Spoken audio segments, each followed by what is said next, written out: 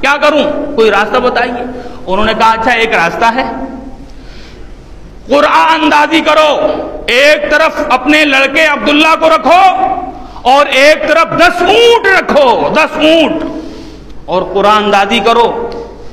اگر قرآن تمہارے لڑکے کے نام میں آتا ہے تو پھر 20 کر دو، 10 کی جگہ اور 20 کر دو، 10 اور بڑھا دو اونٹ، پھر قرآن ڈالو۔ قرآن ڈالا گیا، پھر عبداللہ کا نام آیا، پھر عبداللہ کا نام۔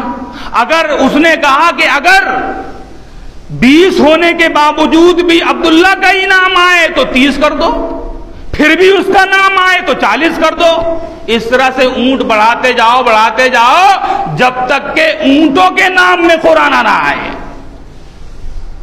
عبد المطلب واپس آ گئے اور اس عرافہ کے بتائے ہوئے مطابق قرآن ڈالنا شروع کیا۔ عبد المطلب قرآن ڈالتے تھے، اپنے بیٹے اور 10 اونٹوں کے درمیان نام آتا تھا عبداللہ کا، 20 کرتے تھے پھر نام آتا تھا عبداللہ کا، 30 کرتے تھے پھر عبداللہ کا نام، 40 کیا پھر عبداللہ کا نام، 50 اونٹ کر دیے پھر عبداللہ کا نام۔ اللہ کو کیا منظور ہے؟ 60 اونٹ کر دیے پھر عبداللہ کا نام، 70 اونٹ کر دیے، قرآن اندازی کی گئی پھر عبداللہ کا نام، 80 اونٹ کر دیے پھر عبداللہ کا نام، 90 اونٹ کر دیے پھر عبداللہ کا نام، 10 اور بڑھائے گئے، 100 پورے کر دیے گئے، تب جا کے اونٹوں کے نام میں قرآن آیا، اور پھر 100 اونٹ عبد المطلب نے ذبح کر دیے مکے سے باہر جا کر۔ اور 100 اونٹ جہاں پر ذبح کیے، سب کو چھوڑ دیا گیا کہ بھئی اس کو جانور کھائیں یا انسان جو ہے اس کا گوشت لے جائیں، سب کے لیے آزادی ہے، سب کے لیے فری ہے۔ اسی لیے جناب محمد الرسول اللہ صلی اللہ علیہ وسلم فرمایا کرتے تھے کہ میں 2 ذبیحوں کی اولاد ہوں، صحیح حدیث ہے، میں 2 ذبیحوں کی اولاد ہوں۔ یہ 2 ذبیح کون ہیں؟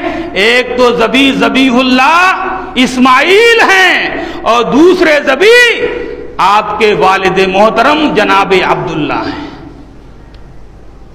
تو لوگوں نے اپنے رب کو راضی کرنے کے لیے، اپنی نظر پوری کرنے کے لیے، اللہ سے کیے ہوئے وعدے کو پورا کرنے کے لیے اپنے بچوں کو بھی قربان کرنے کے لیے تیار ہو گئے۔ یہ تو جانوروں کی قربانی ہے، انسان کے مقابلے میں جانور کی کیا حیثیت ہے؟ کہنے کا مطلب یہ ہے کہ قربانی بڑی قدیم ہے، قربانی کی بڑی حیثیت ہے، بڑی عظمت والی قربانی. اور جو لوگ کہتے ہیں کہ قربانی جیو ہتیا ہے، جیو ہتیا جانوروں کی ہتیا ہے، اور پھر اس کے ذریعے اسلام کے اوپر یہ اعتراض جڑ دیا جاتا ہے کہ اسلام کے اندر رحم نام کی کوئی چیز نہیں ہے. اسلام ہتھیاروں مذہب ہے، ہتھیاروں کا مذہب ہے، قتل و غارت گری کا مذہب ہے، خون ریزی کا مذہب ہے. یہاں نہ انسانوں کی کوئی حیثیت ہے، نہ کوئی جانوروں کی کوئی حیثیت ہے. اللہ رب العالمین نے ارشاد فرمایا قرآن کے اندر، اٹھا کے دیکھ لو، وَلِكُلِّ أُمَّةٍ جَعَلْنَا مَنسَكًا. ہم نے جو کہا نا کہ اگر دنیا میں 3000 مذہب ہیں، آج کی تاریخ میں دنیا میں 3000 مذہب سے زیادہ مذہب ہیں، اور اللہ کہہ رہا ہے کہ ہم نے ہر مذہب کے لیے قربانی رکھی ہے. یعنی ہر مذہب کے اندر کسی نہ کسی طریقے سے اپنی اپنی حیثیت سے قربانی اور بلی ہے. ہر مذہب کے اندر، دنیا کا کوئی مذہب ہو، یہودی ہو، عیسائی ہو، ہندو مذہب ہو، ہر مذہب کے اندر قربانی ہے.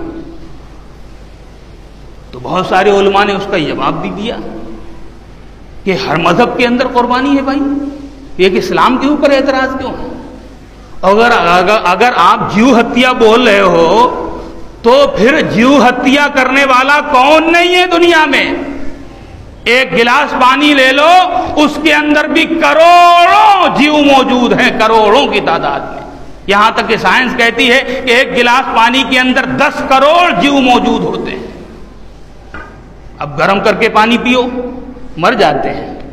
ٹھنڈا ہی پی لو تو آپ کے پیٹ میں جا کے ہضم ہو جاتے ہیں، سب نشٹ ہو جاتے ہیں، برباد ہو جاتے ہیں. آپ سبزی کاٹ کے لاتے ہو، اس کے اندر جان نہیں ہے کیا؟ آپ آلو کاٹتے ہو، پیاز کاٹتے ہو، اس کے اندر جان نہیں؟ آپ درخت کاٹتے ہو، اس کے اندر جان نہیں؟ تو جیو ہتھیارا کون نہیں دنیا کے اندر؟ سب کے سب تو جیو ہتھیارے ہیں. اس کے بغیر کام بھی تو نہیں چلنے والا ہے. اور پھر یہ معاملہ اللہ اور اللہ کے بندے کے درمیان ہے. اس سے زیادہ اہم بات کوئی نہیں ہو سکتی. ایک قوم یہ مانتی ہے کہ میں اپنے جانور کو اللہ کے نام پہ ذبح کرتا ہوں، میرا رب اس سے راضی ہوگا. آپ کون ہوتے ہیں بیچ میں دخل دینے والے؟ یہ تو بندے اور بندے کے رب کے درمیان کا معاملہ ہے. وہ اپنے رب کو راضی کرنا چاہتا ہے ایک جانور کو اس کے نام پر قربان کر کے.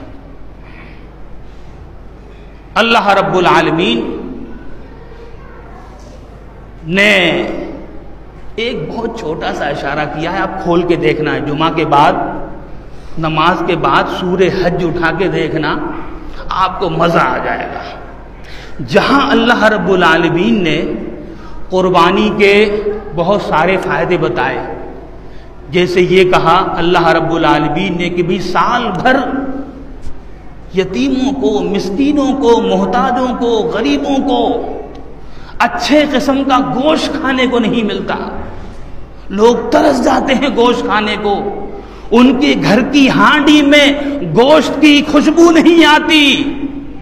ایک قربانی کی وجہ سے ہر گھر کے اندر گوشت پہنچ جاتا ہے، ہر گھر کے اندر گوشت کی خوشبو آ جاتی ہے. یہ کیا اخوت نہیں ہے؟ کیا یہ ہمدردی کا کام نہیں ہے؟ کیا یہ ایک دوسرے کے ساتھ مساوات کا کام نہیں ہے؟ یہ امیری اور غریبی کو مٹانے والا معاملہ نہیں ہے؟ یہ فائدہ نہیں ہے کیا کہ جن لوگوں کو سال بھر اچھا گوشت کھانے کو نہ ملے، وہ قربانی کی وجہ سے اچھے قسم کا گوشت کھا لیتے ہیں؟ یہ قربانی کا فائدہ نہیں ہے؟ اللہ رب العالمین نے ارشاد فرمایا فَكُلُوا مِنْهَا، اس امت محمدیہ کو لوگو تم بھی کھاؤ. وَأَطْعِمُوا الْبَائِسَ الْفَقِيرَ، اور جو بیچارے غریب ہیں، تنگ دست ہیں، ضرورت مند ہیں، جو کبھی گوشت کا نام نہیں جانتے، ان کو بھی گوشت کھلاؤ. فَكُلُوا مِنْهَا وَأَطْعِمُوا الْقَانِعَ وَالْمُعْتَرَّ، اور جو مانگنے نہیں آتا اس کو بھی دو، فرمایا قانع جو اپنے گھر پہ بیٹھا ہوا ہے اس کے گھر پہنچاؤ، والمعتر جو مانگنے آیا ہے اس کو بھی دو۔ چاروں طرف گوشت کھا رہے ہیں لوگ، یہ قربانی کا فائدہ نہیں ہے؟ اس سے بڑا کوئی فائدہ ہو سکتا ہے قربانی کا؟ ہے اس سے بڑا فائدہ کوئی ہو سکتا ہے قربانی کا؟ کوئی فائدہ نہیں ہو سکتا اس سے بڑا۔ تو اللہ رب العالمین نے سورہ حج کے اندر یہ سب باتیں بیان کرتے ہوئے ایک بات کہی، اور آپ کھوج کرنا پھر، اور جو لوگ سمجھدار ہیں ایک مضمون لکھ دینا۔ میں پتہ بتا رہا ہوں، آیت نمبر 36 کے اندر سورہ حج کے اندر کھول کے دیکھیں، اللہ نے کہا لکم فیہا خیر، ترجمہ کر رہا ہوں گھبراؤ مت، لکم فیہا خیر، تمہارے لیے اس قربانی کے اندر بھلائی ہے۔ اس جملے کا سرچ کر کے مضمون لکھ ڈالو، پیپر میں لکھ دے دو، پیپر میں دے دو، میڈیا کے جو لوگ ہیں میڈیا میں دے دو، لکم فیہا خیر۔ قرآن نے بہت بڑی بات کہی ہے قربانی کے بارے میں، تمہارے لیے اس قربانی کے اندر بھلائی ہے۔ کیا کیا بھلائیاں ہیں وہ بتا دو سب، کیا کیا بھلائیاں ہیں؟ سماجک بھلائی جو میں نے بتائی کہ گوشت سب کھا رہے ہیں، لوگوں کو ملتا نہیں سال بھر، وہ بھی کھا رہے ہیں۔ سماجک بھلائی، معاشی بھلائی، سال 2 سال سے لوگ بکرے پال رہے ہیں، بکریاں پال رہے ہیں، بھیڑیں پال رہے ہیں، جانور پال رہے ہیں 2 سال سے، اور کروڑوں کی تعداد میں پال رہے ہیں۔ ان کو فائدہ ہوگا نہیں ہوگا قربانی سے؟ گنتی کرو فائدوں کی گنتی، ان کو فائدہ ہوگا نہیں ہوگا؟ بچہ پالا انہوں نے لے کے کم قیمت، کھلایا پلایا، گھاس پھوس کھلائی، بڑا ہو گیا، آج زیادہ قیمت میں بیچ کے جا رہے ہیں، خوش ہو کے جا رہے ہیں، اپنے بال بچوں کو کپڑے دلائیں گے، کھانا کھلائیں گے، اور اپنی جو ہے دوسری ضروریات پوری کریں گے، ان کو فائدہ ہوگا۔ قربانی کا فائدہ، قربانی کا فائدہ۔ پھر وہ تو بیچارے پالنے والے ہیں، پھر بیچ میں اور لوگ بھی آ گئے جنہوں نے خریدا ان سے اور پھر آپ کو بیچا لے کے، ان کو بھی فائدہ ہوا۔ وہ تاجر لوگ بھی فائدے میں رہے قربانی سے، جنہوں نے کسانوں سے، گاؤں والوں سے جانور خرید کے آپ کو بیچے، ان کو بھی تھوڑا 1500 روپے مل گیا۔ پھر چمڑا، یہ باقاعدہ سرکار کہتی ہے کہ جتنا چمڑا پورے سال فیکٹریوں کو نہیں ملتا، اتنا چمڑا اکیلے قربانی سے مل جاتا ہے۔ اور فیکٹریوں میں کتنے لوگ کام کرتے ہیں، وہ سب روزگار سے جڑے ہوئے ہیں۔ پھر یہ چمڑا ہم کو کیا کیا دیتا ہے وہ سب آپ حساب کتاب لگا لیجئے، بیگ بن رہے ہیں، جوتے چپل بن رہے ہیں، یہ بن رہا ہے، وہ بن رہا ہے، کتنا کام ہو رہا ہے۔ کہاں سے ہوگا یہ کام، کہاں سے آئے گا یہ کام؟ اگر قربانی نہیں ہوگی، قربانی کا چمڑا نہیں ملے گا۔ اور پھر کتنے لوگ چمڑے کی تجارت کر رہے ہیں، کتنی فیکٹریاں ہیں، جا کے دیکھو کانپور میں، میرٹھ میں، مدراس میں، چنئی میں، کتنا بڑا کاروبار ہے۔ بدیش جا رہا ہے چمڑا، کیا کیا بنایا جا رہا ہے، کتنا روزگار دے رہا ہے، ہڈی کتنا کام میں آ رہی ہے، وہ سب آپ جانتے ہیں، مجھے بتانے کی ضرورت نہیں۔ یہ تو چند جو فائدے ہیں وہ میں نے بتایا، جو ظاہری ہیں، مجھے معلوم ہے تھوڑے سے، ورنہ اتنے فائدے ہیں اس قربانی کے، سماجک فائدے، معاشی فائدے۔ اور سب سے بڑا فائدہ کیا ہے؟ لن ینال اللہ لحومها ولا دماؤها ولكن يناله التقوى منكم۔ اللہ کو نہ تمہارے قربانیوں کا خون پہنچتا ہے، نہ تمہاری قربانیوں کا گوشت پہنچتا ہے، اس کو تو تمہاری نیت پہنچتی ہے، تمہارا تقوی پہنچتا ہے۔ آپ سوچو کہ کروڑوں کی تعداد میں قربانیاں ہو رہی ہیں، کروڑوں کی تعداد میں مسلمان قربانیاں کر رہے ہیں۔ اللہ رب العالمین کو مسلمانوں کا تقویٰ پہنچ رہا ہے. مسلمان ان قربانیوں کی وجہ سے پتہ نہیں کتنی مصیبتوں کو ٹالتا ہوا اللہ تعالیٰ. کہو سبحان اللہ تو کہہ دو. اللہ تعالیٰ ان قربانیوں کی وجہ سے شہروں میں دیہاتوں میں کتنے کتنے مالدار لوگ، غریب لوگ، میڈیم طبقے کے لوگ اپنی گاڑی کمائی اپنے پیسے سے خرید کر جانور قربان کرتے ہیں. میں سب کی گارنٹی نہیں لے رہا ہوں، لیکن بہت سارے لوگوں کے دلوں میں تقویٰ ضرور ہوگا، اللہ کو راضی کرنے کا جذبہ ضرور ہوگا، اور پتہ نہیں اللہ تعالیٰ اسی جذبے کی وجہ سے ہمارے دیش کی کتنی ساری مصیبتوں کو ٹال دیتا ہوگا. یہ قربانی کے فائدے نہیں ہیں.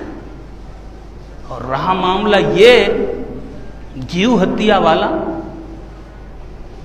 اسلام سے زیادہ کوئی ایسا مذہب نہیں اس دھرتی پر، اس کائنات میں، جس مذہب نے انسانوں کو، انسان تو بہت اونچی چیز ہے، جانوروں کے ساتھ رحم دلی کرنے کا سبق دیا ہو. اسلام کے سوا دنیا میں کوئی مذہب نہیں ہے. میرے آقا جناب محمد الرسول اللہ صلی اللہ علیہ وسلم مدینہ منورہ کے اندر ایک باغ میں جاتے ہیں، انصاری صحابی کا باغ ہے. جب اس میں آپ پہنچتے ہیں کہ اونٹ آ رہا ہے بلبلاتے ہوئے پریشان،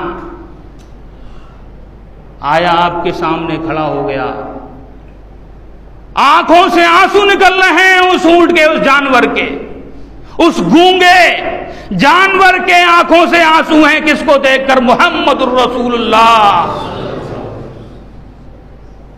جو رحمت للعالمین ہے، جو رحمت للعالمین ہے، اس کو دیکھ کر اونٹوں کے بھی آنسو نکلتے تھے، جانوروں کے بھی آنسو نکلتے تھے.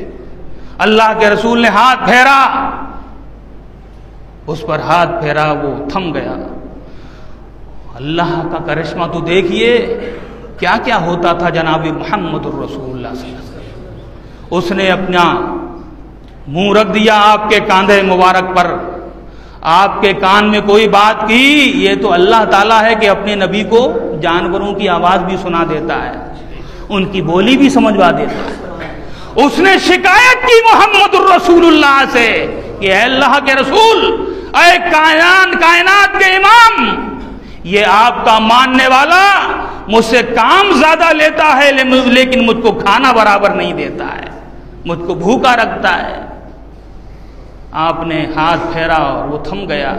پھر اس کے مالک کو بلایا، صحابی کو، دیکھو بھئی تمہارا اونٹ تمہاری شکایت کر رہا ہے کہ تم اپنے اونٹ کو بھوکا رکھتے ہو، کھانا نہیں دیتے.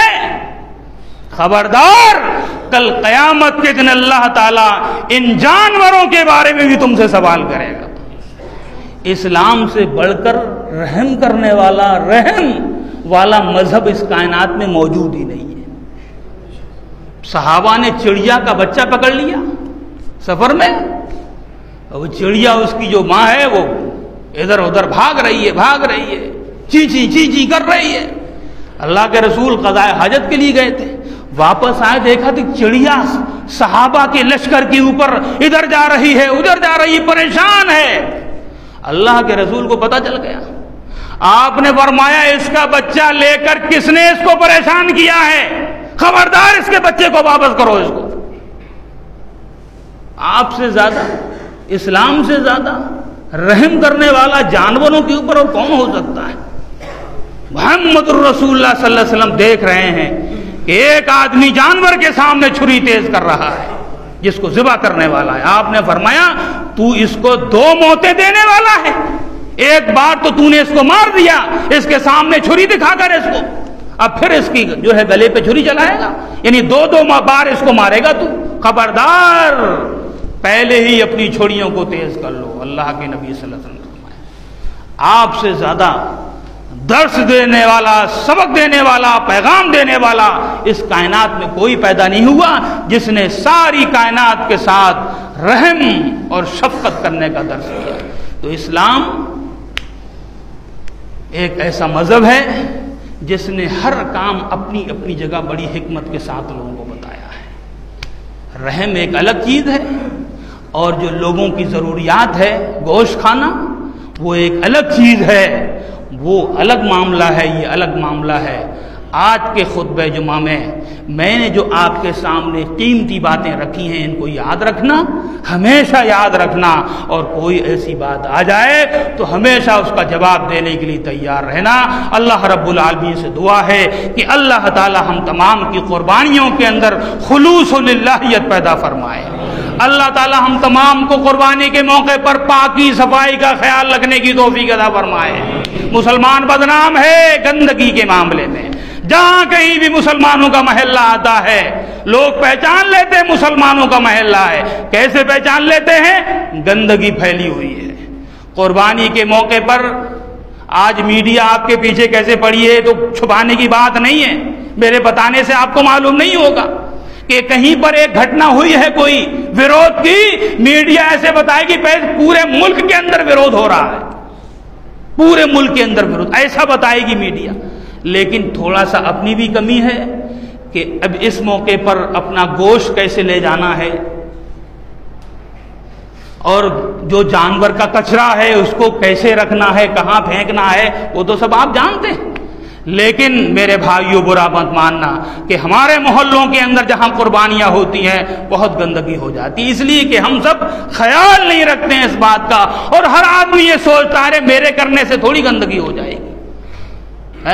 ہر آدمی اس موقع پر خاص خیال رکھے، پاکی صفائی کا خیال رکھے، اور جو اعضاء ہیں جانور کے ادھر ادھر جو پھینکنے کے لائق ہیں ادھر ادھر نہ پھینکے، اللہ کے واسطے جہاں پر پھینکنا ہے وہیں پر اس کو پھینکنا ہے، اور اپنے محلے کی بڑی صفائی اور پاکی رکھنا ہے، اور یہ ثابت کرنا ہے کہ ہمارے ذریعے، ہماری قربانی کے ذریعے کسی کو کوئی تکلیف نہیں ہو سکتی ہے۔ اللہ رب العالمین ہم تمام کو اپنی قربانیاں کرتے وقت ان تمام باتوں کا خیال کرنے کی توفیق عطا فرمائے۔ اللہ تعالی ہماری قربانیاں قبول فرمائے، اس کے اندر خلوص پیدا فرمائے، اللہ اس کا ہم کو بھرپور اجر اور ثواب عطا فرمائے۔ اللہ تعالی ہمارے دیش کے اندر، ملک کے اندر امن و شانتی پیدا فرمائے۔ اللہ ہم کو قرآن و سنت کی روشنی میں عمل کرنے کی توفیق عطا فرمائے۔ وما علینا الا البلاغ وآخر دعوانا الحمد للہ رب العالمین۔